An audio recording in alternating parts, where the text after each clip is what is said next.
बिस्मिल्लाहिर्रहमानिर्रहीम। अस्सलाम वालेकुम स्टूडेंट। आज डेवलपमेंटल साइकोलॉजी में हम Erikson psycho social development theory study करेंगे। ये थ्योरी एरिक एरिक्सन ने पेश की थी और इसमें उन्होंने different stages of psycho social development को डिस्कस किया था। इनको हम स्टेप बाय स्टेप अपने लेक्चर में समझें। एरिक्सन की theory of psycho social development समझने से पहले थोड़ा सा मैं एरिक्सन के बारे में जो है वो बात करूँगी। एरिक्सन जो थे, he was the first child psycho analyst in Boston. ये जर्मनी में पैदा हुए थे 1902 में, और इनकी मुलाकात जो है वो सिगमंड फ्राइड और एना फ्राइड से होती है, और उसके बाद वो उनको जो है वो ज्वाइन कर लेते हैं। और सिगमंड फ्राइड के काम से ये बहुत ज़्यादा इम्प्रेस थे, और इनकी जो थ्योरी है, he was influenced by the basic notions of Freudian theory. जो फ्राइड ने साइकोसेक्सुअल थ्योरी जो स्टेजेस पेश की थी, एरिक्सन जो है वो इससे काफ़ी हद तक मुतासिर थे, और उन्हीं की को सामने रखते हुए उन्होंने साइको सोशल डेवलपमेंट पर जो है वो काम किया और अपनी थ्योरी जो है वो पेश की। इनकी थ्योरी जो है, इसको लाइफ स्पैन थ्योरी भी जो है कहा जाता है, क्योंकि ये पूरी ज़िंदगी का जो है वो अहाता करती है, यानी यानी पैदाइश से लेकर और टिल डेथ तक जो है साइको सोशल डेवलपमेंट को जो है वो स्टडी करती है। He divided human life into the 8 stages और 8 crises, और उन्होंने जो 8 इसको स्टेजेस में डिवाइड किया, और का नाम जो था उन्होंने साइकोलॉजिकल क्राइसिस का नाम दिया। ये जो स्टेजेस थी, this crisis are the conflicts between the psychological needs and needs to the society. हम देखेंगे कि ये जो क्राइसिस हैं ये क्या होते हैं और किस तरीके से जो है वो पैदा होते हैं। जैसे कि यहाँ पर भी डिफ़ाइन किया गया है कि these crisis are the conflicts between psychological needs, यानी फ़र्द की जो नफ्सियाती ज़रूरियात होती हैं और जो सोसाइटी की जो ज़रूरियात होती है, उसके दरमियान जो है वो एक कॉन्फ्लिक्ट्स जो है वो पैदा हो जाते हैं, और इन कॉन्फ्लिक्ट्स की बिना पर जो है ये क्राइसिस जो है वो बनते हैं। किस तरीके से जो है वो बच्चा इन क्राइसिस से है, और किस तरीके से जो है ये हमारी सोशल डेवलपमेंट में अहम किरदार अदा करते हैं। इसके लिए हम सबसे पहले सोशल डेवलपमेंट को देखेंगे। What is the social development? Social development of an individual is the result of his interaction with his environment. यानी सोशल डेवलपमेंट जो होती है वो एक फ़र्द की उसकी इन्वायरमेंट के साथ जो उसका इंटरेक्शन होता है उसके नतीजे में बनती है, डेवलपमेंट होती है। यानी फ़र्द जिस माशरे के अंदर, जिस सोसाइटी के अंदर रह रहा होता है, और हम देखते हैं कि पैदाइश के फ़ौरन बाद से ही बच्चा अपने इर्द गिर्द बहुत से लोगों से मुतासिर होता है, और ये इन्वायरमेंट जो होता है ये घर के अंदर वाला माहौल हो चाहे घर के बाहर हो, तो बहुत सी सोशल जो ताकतें होती हैं वो बच्चे के ऊपर जो है वो इन्फ्लुएंस करती हैं, और जिसके नतीजे में फ़र्द जो है वो डेवलपमेंट के डिफरेंट मराहिल जो है वो तय करता हुआ आगे की तरफ जाता है।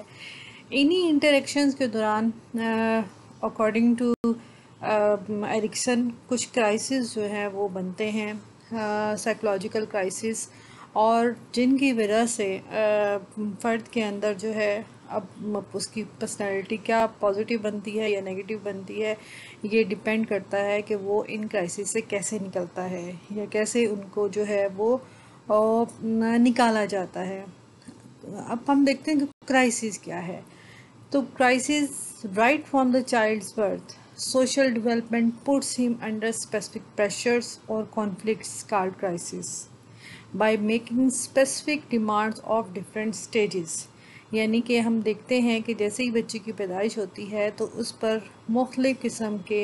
सोशल प्रेशर्स जो हैं और कॉन्फ्लिक्ट्स जिनको क्राइसिस का नाम दिया गया है वो उस पर असरअंदाज होते हैं, और उससे डिफरेंट किस्म की जो है वो डिमांड्स डिफरेंट स्टेजेस पर होती हैं, जिनको ये साइकोलॉजिकल क्राइसिस कहा जाता है। The way in which crisis is resolve has a major bearing on the development of one's personality.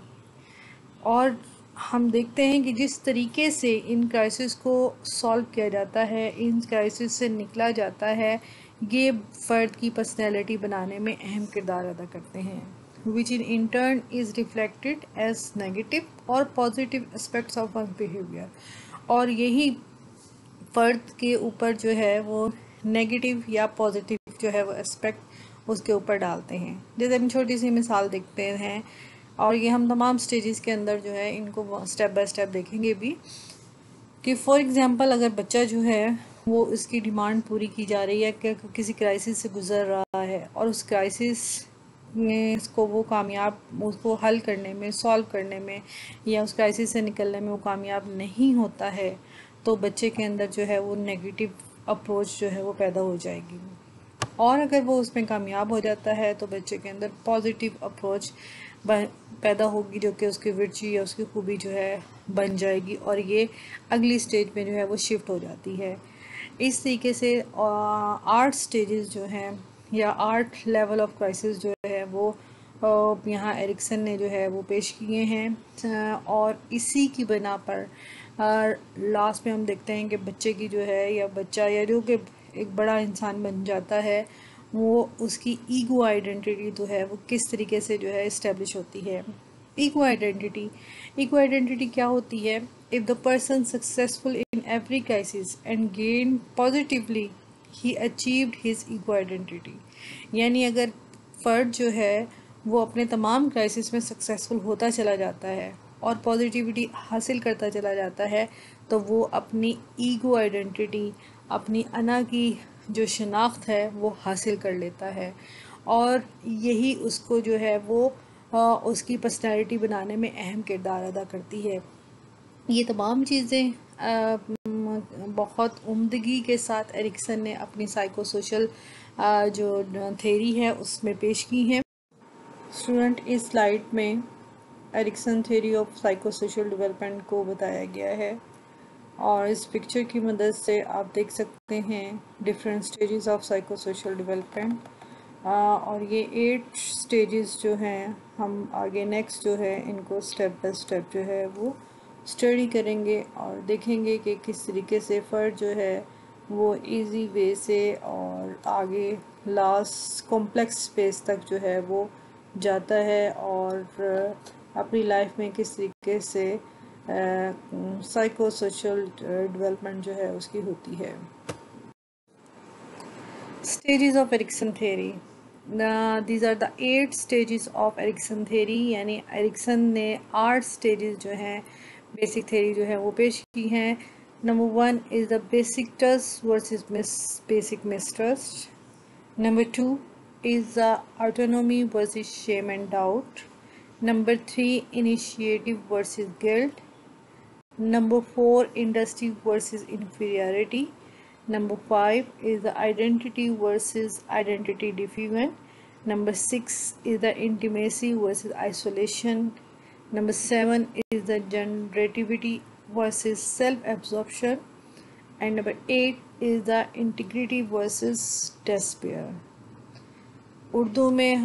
भी हम इनको देखेंगे क्योंकि बहुत से बच्चे जो हैं वो उर्दू में इसको पढ़ रहे हैं। तो पहले जो है इसको हम एतमाद बामुकाबला अदम एतमाद कहेंगे। नंबर 2 इज़ द खुद मुख्तारी बामुकाबला शर्म व शक या झिझक। नंबर 3 इज़ द आज़ादाना इजहार बामुकाबला एहसास जुर्म। नंबर 4 मेहनत बामुकाबला एहसास कमतरी। नंबर 5 शनाख्त बामुकाबला किरदारी उलझाओ। नंबर 6 बेतकल्लुफ़ की गहरी दोस्ती बामुकाबला तन्हाई और अलहदगी।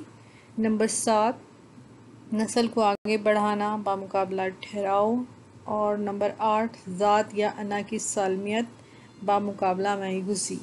तो ये वो 8 स्टेजेस हैं जिनके ऊपर जो है एरिक्सन ने अपनी साइको सोशल थ्योरी को पेश किया। The first stage of Erikson is basic trust versus mistrust,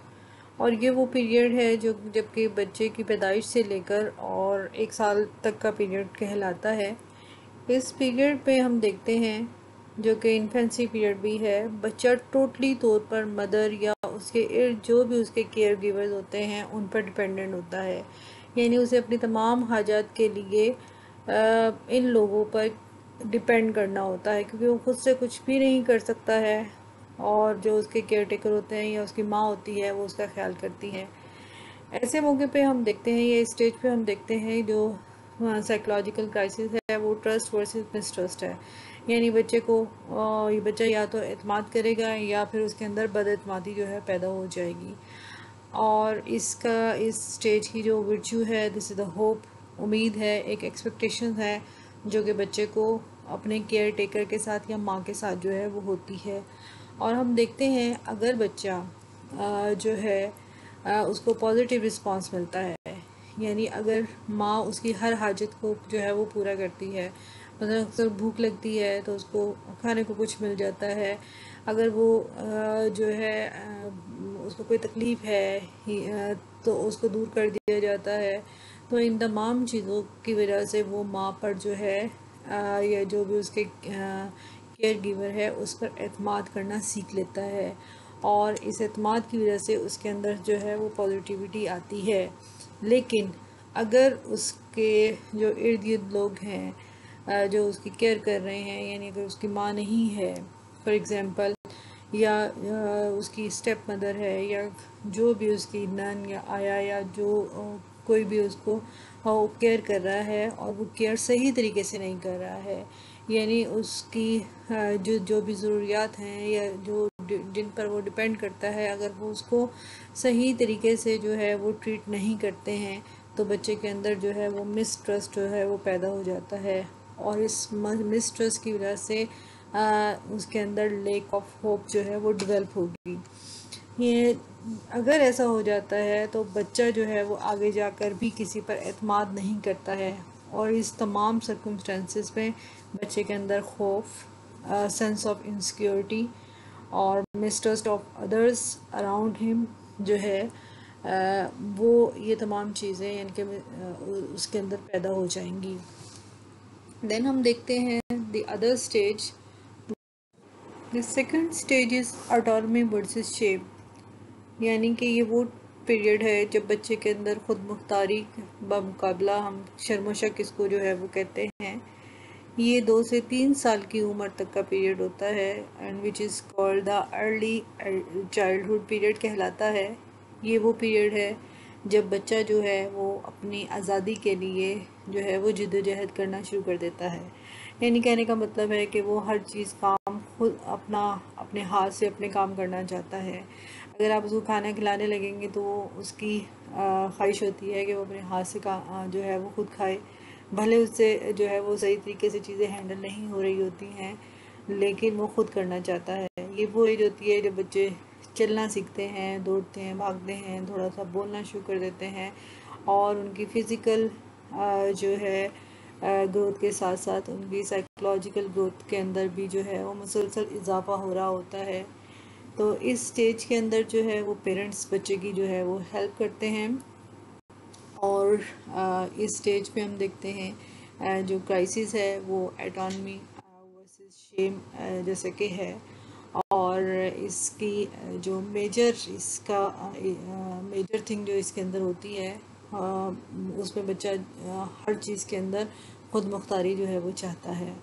और जिस चीज़ पर वो सक्सेसफुल होता है और जब पेरेंट्स उसकी को अप्रिशिएट करते हैं तो बच्चे के अंदर और जो है वो हौसला पैदा होता है। लेकिन अगर उसको फेलियर उसमें होती है तो फेलियर लीड्स टू शेम की तरफ जो है वो ले जाती है। इसकी जो स्टेज की खसूसियत है या वर्च्यू है वो विल है, यानी उसकी ख्वाहिशात हैं जो कोई भी काम जो है वो खुद से जो है वो करना चाहता है। और इस पूरी एज के अंदर अगर हम देखें या इस स्टेज के अंदर हम देखें तो मेन उसकी जो इवेंट है this is the toilet training. और अमूमन ये होता है कि बच्चे जब जो हैं वो किसी काम के अंदर जो कि वो खुद करना चाह रहे हैं, जब वो सक्सेसफुल होते हैं, उनको अप्रिशिएट किया जाता है,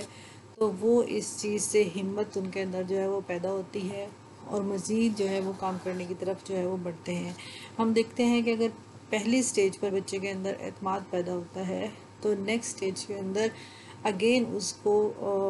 मज़ीद जो है, चूँकि पेरेंट्स उसकी हेल्प करते हैं, उनके अंदर खुद मुख्तारी पैदा करने की कोशिश करते हैं तो बच्चा मज़ीद कॉन्फिडेंट होकर आगे की तरफ बढ़ता है। लेकिन अगर बच्चे के अंदर जो है वो पहली स्टेज पे ही मिनस्ट्रल्स डेवलप हो जाता है या सेकंड स्टेज के अंदर हम देखते हैं कि जो मेन जैसे हमने कहा इवेंट टॉयलेट ट्रेनिंग है और इसके अंदर पेरेंट्स जो है वो ज़्यादा सख्ती करते हैं और बच्चे को जो है वो चीज़ों को जो है वो सही तरीके से बच्चा हैंडल नहीं कर पाता है या उसको टॉयलेट ट्रेनिंग में जो है उसके साथ ज़्यादा सख्ती की जाती है। तो यहाँ पर हम देखते हैं कि बच्चे के अंदर जो एहसास से ख़ुद मुख्तारी वाली जो कंडीशन है वो हम देखेंगे वो पैदा नहीं होगी, बल्कि उसके अंदर शेम और जो है वो झिझक जो है वो पैदा हो जाएगी और उसको अपनी नाकामी का भी जो है वो एहसास देख। The third stage is called the initiative versus guilt, यानी कि आज़ादाना इजहार बामुकाबला एहसास जुर्म जो है वो ये स्टेज कहलाता है। इस स्टेज पे बच्चे की जो उम्र है वो 3 से 5 साल की उम्र है और ये प्री स्कूलर या अर्ली चाइल्डहुड पीरियड हम कह सकते हैं। यानी ये वो पीरियड है जब बच्चा अभी जो है वो स्कूल जो है या तो जाने लगता है या उससे जाने से थोड़ा पहले की जो उम्र है वो कहलाती है। इसमें हम देखते हैं जो मेन बच्चों का जो टास्क होता है या इस एज के अंदर हम देखते हैं कि बच्चे जो है वो चीज़ों को एक्सप्लोर करना जो की कोशिश करते हैं और इसके लिए वो जो है वो कोशिश करते हैं किसी चीज़ को अचीव करने के लिए स्ट्रगल करते हैं और वो कि ये स्ट्रगल या ये एक्सप्लोरेशन जो है वो उतने हाई लेवल की जो है वो नहीं होती है। लेकिन यहाँ पर और इस एज के अंदर बच्चा जो है वो एप्रिसिएशन जो है वो चाहता है बड़ों से, अपने टीचर से, अपने दोस्तों से। और यहाँ हम देखते हैं कि अगर बच्चों को सही तरीके से एप्रिसिएशन मिलती है और उनका मकसद जो है जो कि पूरा होता है तो बच्चे के अंदर जो है वो इंडिपेंडेंस या आज़ादी जो है वो हम देखते हैं खुद मुख्तारी जो है वो पैदा होती है। लेकिन अगर यहाँ बच्चा कामयाब नहीं होता है या हम उसको डिस्करेज करते हैं या हम उनको ज़्यादा डांटते हैं और अगर वो जो काम कर रहा है, जो टास्क कर रहा है उसके अंदर वो कामयाब नहीं होता या चीज़ों को बिगाड़ देता है और इस बिगाड़ने पर आप उसको जो है वो डिस्करेज करते हैं, आप उसको डांटते हैं तो बच्चे के अंदर यहाँ पर इन्फीरियरिटी कॉम्प्लेक्स जो है वो पैदा हो जाता है। तो ये जो स्टेज है, जो थर्ड स्टेज है, यहाँ हम देखते हैं कि बच्चे के किस तरीके से जो इर्द गिर्द के लोग हैं वो उसके ऊपर किस तरीके से इफ़ेक्ट करते हैं। ख़ास तौर पर इस एज के अंदर जो टीचर्स हैं या उसके जो साथी हैं वो जो उसके दोस्त या फ्रेंड्स वगैरह हैं उनका जो है वो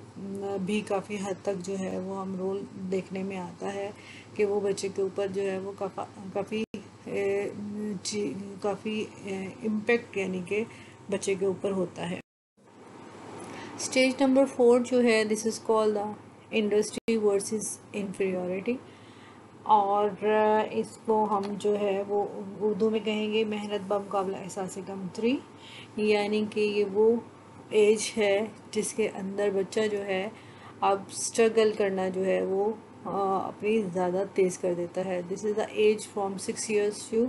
मेचुरेशन या प्यूबर्टी एज जो है वो तक होती है। ये 12 साल तक की उम्र का पीरियड हम कह सकते हैं और ये वो पीरियड होता है जिसमें बच्चा जो है वो अब जूनियर सेक्शन से सीनियर सेक्शन में जो है वो आ चुका होता है। इस एज की जो वर्च्यू है, जो खूबी है वो है कॉम्पिटेंसी, यानी बच्चे के अंदर जो सलाहियत है उसको वो कैसे उजागर करता है। और जैसे कि हमने देखा इंडस्ट्री, तो industry refers to being industrious और हार्ड वर्किंग, यानी ये बच्चों की जो जिद्दोजहद है और उसकी स्टूडियस होना या उसका किसी काम को बहुत मेहनत के साथ करना, उस खूबी को जो है यहाँ पर उजागर करती है। इस एज में बच्चे जो है वो ज़्यादा जो है रोल अदा करते हैं, अपनी स्ट्रगल को ज़्यादा तेज़ कर देते हैं, अपनी चीज़ों को मज़ीद जो है वो एप्रिसिएशन हासिल करने के लिए हम देखते हैं कि बच्चे अपनी जितनी भी उसके अंदर पोटेंशियल होती है उसके ऊपर जो है वर्क करता है। इस स्टेज पे teachers plays an important role in child life. जो टीचर या साजा होते हैं वो बच्चों की लाइफ में बहुत अहम किरदार अदा करते हैं।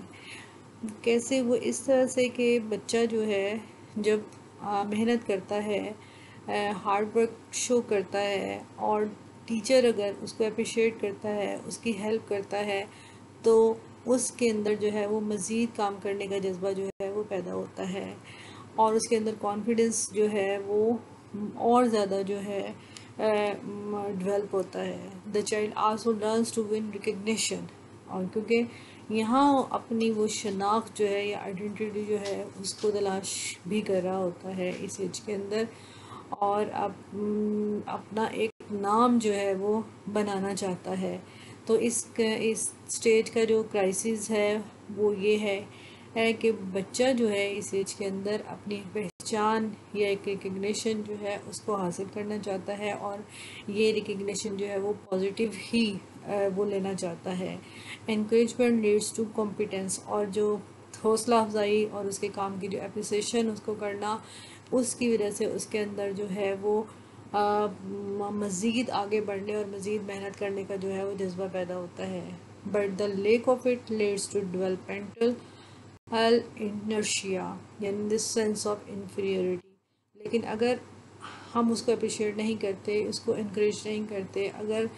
टीचर्स जो हैं उसको अप्रिशिएट जो उसकी सही रहनुमाई नहीं करते हैं इस टाइम पर,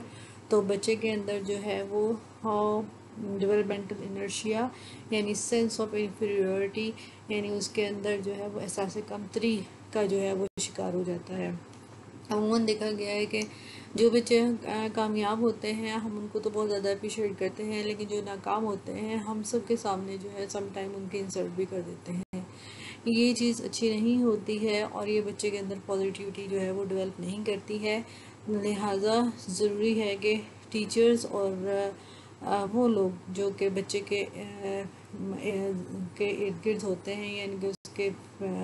पेरेंट्स हैं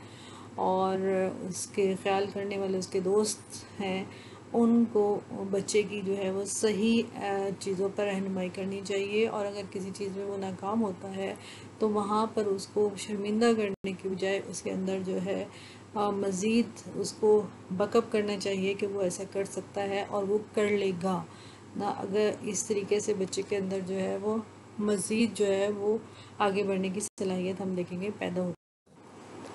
then the next stage is identity versus identity diffusion, और ये जो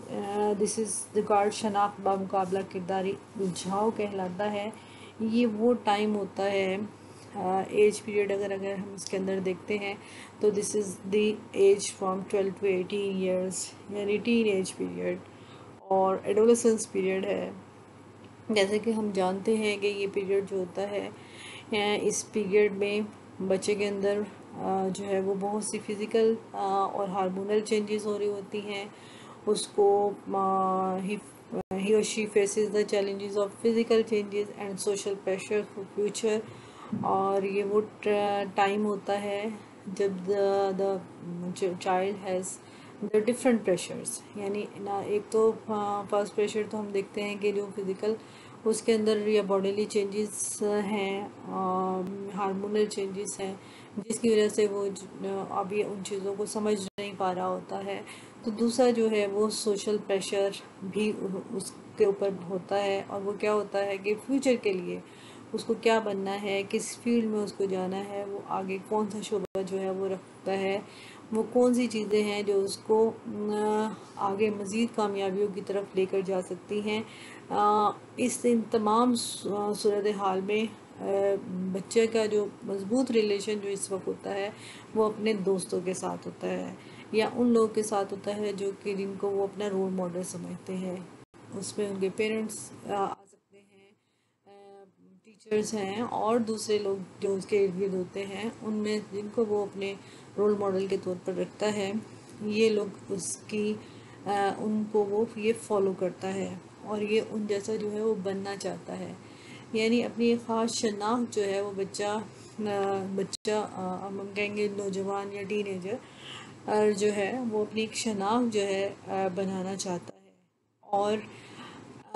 इस एज में अगर उसको जो है सक्सेस मिल जाती है तो ये सक्सेस लीड्स टू आइडेंटिटी, यानी कामयाबी की सूरत में उसको अपनी शनाख्त या आइडेंटिटी जो है वो पॉजिटिविटी के तौर पर जो है वो मिल जाती है।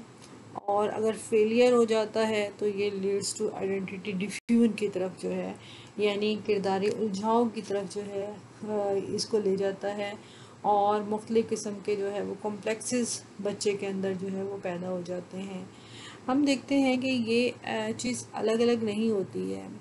एरिक्सन ने जैसे कि स्टेज वन से ही इसको आगे की तरफ शिफ्ट किया कि अगर पीछे से यानी स्टेज वन से ही बच्चे के अंदर जो है वो बदअतमादी पैदा हो रही है या उसके अंदर जो है वो डाउट है, वो इंफीरियरिटी कॉम्प्लेक्स को लेकर आगे की तरफ जा रहा है, तो उसको ऐसे स्टेज पे या इस तरह के जो बच्चे होते हैं उनको अपनी शनाख्त के बारे में जो है वो कन्फ्यूजन का सामना करना पड़ता है। जबकि वो बच्चे जो कि एतमाद, कॉन्फिडेंस, कॉम्पिटेंस और एक ख़ास जो शनाख्त लेकर आगे की तरफ बढ़ते हैं, उनको अपनी शनाख्त या आइडेंटिटी जो है उसके बारे में वो ज़्यादा जो है वो परेशानी का सामना नहीं करना पड़ता है। The sixth stage of theory is called the intimacy versus isolation, यानी बेदखुलूफ़ की गहरी दोस्ती बामुकाबला तनाई और अलहदगी। ये इसका जो टाइम पीरियड है दिस इज़ 20 to 40 ईयर्स, और ये अर्ली एडल्टहुड पीरियड कहलाता है। ये वो पीरियड है जब फ़र्द जो है वो अपनी फैमिली, अपनी पेरेंट्स और अपने फ्रेंड के साथ एक अच्छे रिलेशन जो है वो कायम करने जा रहा होता है। यही वो टाइम होता है जिसके अंदर हम देखते हैं कि जो पर्सन है वो नए रिलेशंस के साथ जो है वो एसोसिएट होता है। जॉब्स जो है इसमें हम देखते हैं कि फ्यूचर में बहुत अहम किरदार अदा करती है। अगर वो फ्यूचर अपने इकनॉमिकली तौर पर स्ट्रॉन्ग होता है तो उसके जो रिलेशंस जो होते हैं उनके साथ भी या नए रिलेशंस बनाना उसके लिए जो है वो ज़्यादा आसान हो जाता है। तो हम कह सकते हैं कि वो पीरियड होता है जब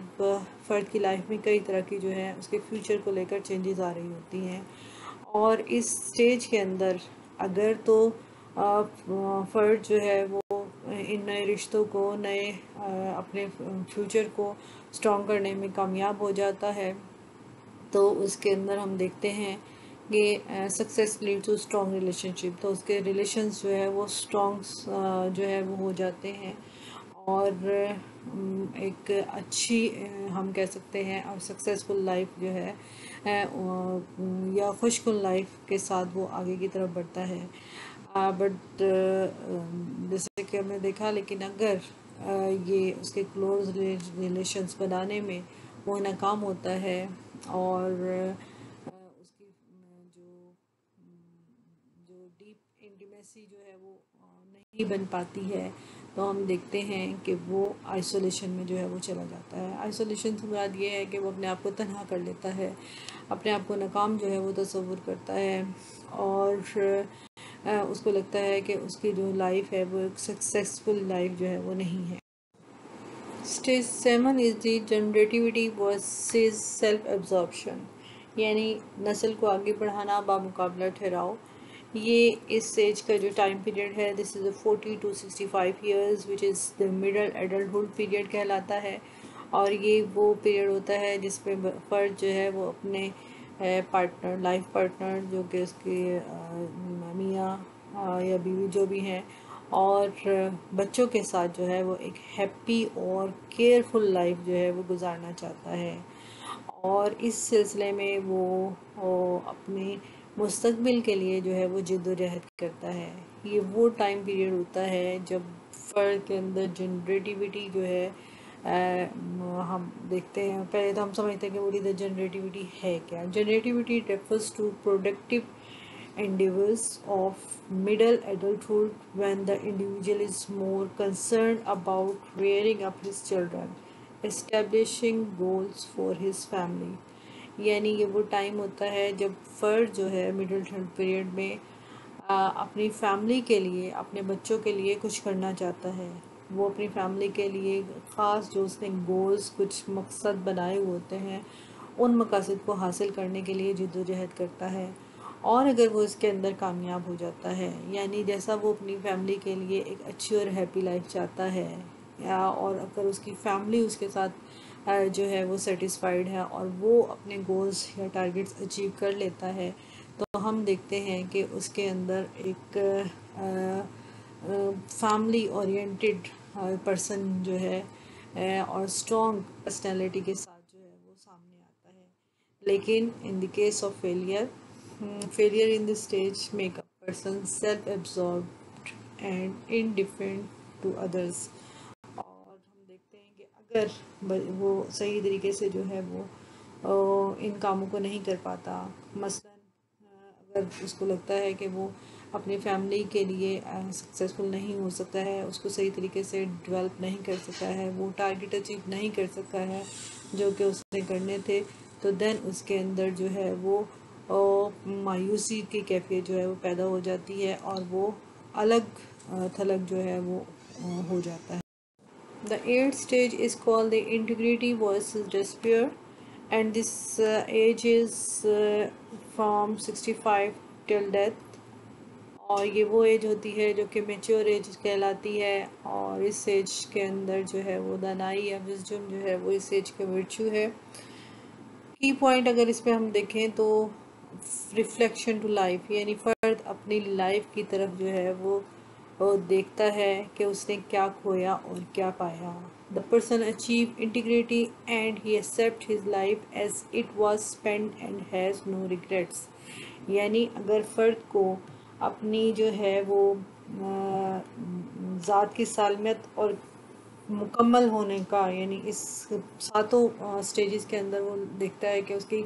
एक भरपूर पर्सनैलिटी है और उसकी मुकम्मल जो है वो ज़ात के साथ, ईगो आइडेंटिटी के साथ वो जो है वो आगे पहुंचा है, तो नतीजतन इंसान के अंदर, फ़र्द के अंदर जो है वो अपनी ज़ात या अना से जो है उसको प्यार हो जाता है और वो इस बात की दलील होता है, यानी कि वो सेटिस्फाइड सिचुएशन में है कि वो अपनी जो ज़िंदगी गुजार चुका है उसको वो पसंद करता है, उसको किसी किस्म की उसमें कोई रिग्रेट नहीं है, कोई मायूसी नहीं है, कोई किसी किस्म का अफसोस नहीं है। यानी कि वो जो भी उसने लाइफ गुजारी, एक भरपूर ज़िंदगी जो है गुजारी है। इस भरपूर ज़िंदगी गुजारने की वजह से जो है वो एक सेटिस्फेक्शन जो है वो अपने अंदर महसूस करता है और पॉजिटिविटी जो है उसकी पर्सनैलिटी के अंदर जो है वो हमें दिखाई देती है। लेकिन अगर फेलियर हो जाता है, अगर वो नाकाम हो जाता है to achieve integrity result in despair, तो हम देखते हैं कि उसके अंदर मायूसी जो है वो पैदा हो जाती है। ये मायूसी इस वजह से भी पैदा होती है क्योंकि वो अपने आप को समझता है कि